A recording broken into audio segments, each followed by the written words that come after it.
Students का अक्सर ये सवाल होता है कि सर गोरे जब बात करते हैं इंग्लिश में तो हमें उनकी समझ नहीं आती। इसकी बहुत सारे रीज़न्स हैं। एक रीज़न मैं आज आपसे शेयर करने लगा हूँ। वो रीज़न ये है कि हमारी प्रोनंसिएशन उनकी प्रोनंसिएशन से मुख्तलिफ होती है।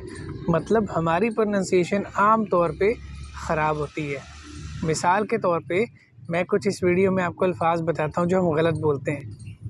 BOY इसको हम बॉय बोलते हैं, जबकि इसकी करेक्ट प्रोनंसिएशन है बोए।